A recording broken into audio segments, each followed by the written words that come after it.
your best scouting memory now that you've been an 18-year NFL scout. So I'm sure you have a funny story or, some favorite players that you've ever evaluated during your time. Yeah. Funny stories. I got asked that on a podcast a couple years ago, and I couldn't come up with it off the top of my head. So I was thinking of one. Just like being a first-year scout with the Redskins in I think it was 2000. I was 26 years old, I want to say. And they didn't give us company credit cards to kind of bankroll ourselves when we were on the road. So I had nothing in the bank account, man. I was rubbing nickels together. But I remember being in Seattle and been out like a week or two, hadn't got the expense check back. Wanted to go up in the Space Needle. I was staying nearby the Space Needle. I walked over to the Space Needle. Didn't know how much it cost to get in. I forget what it was. But I went to the ATM and checked my balance, and it was so low, like I didn't even feel good about taking money out to go in the Space Needle. So that was kind of sad, kind of a sad time.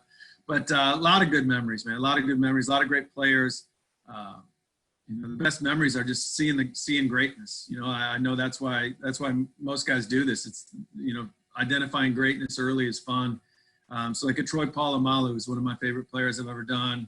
In terms of like, I always say I always tell players, the biggest compliment I could give you is that you're fun to watch on tape.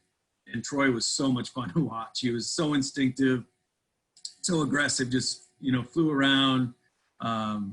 You saw it early. The player he became in the NFL, I mean, that's what he was at USC. I mean, he did everything. And, funny story from scouting him, the day that I show up on campus, he's easy to see on tape. He's got the hair going, flowing out of the back of the helmet. And the day I was there, they were selling the Polamalu wigs, I think, at the campus bookstore. I go out to practice, and all the players had it on. So it was pretty funny that day. They all practiced in those wigs. But, yeah, man, those are the best memories. It's just like seeing great players early on and then follow them through their pro careers.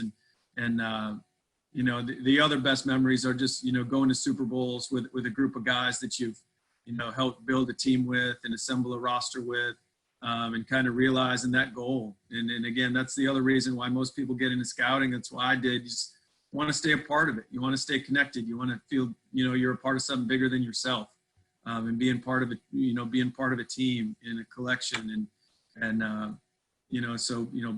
down on the field after the Seahawks Broncos Super Bowl at the confetti coming down. I had my son on my shoulders. I think he was like 9 years old at the time. I still got a picture in my office with him on my shoulders at that. So like those are the greatest memories. But just being part of a group, being around guys, so many friendships, and that's the thing I miss sometimes with this role is just being in those draft meetings again and some of the fun times there.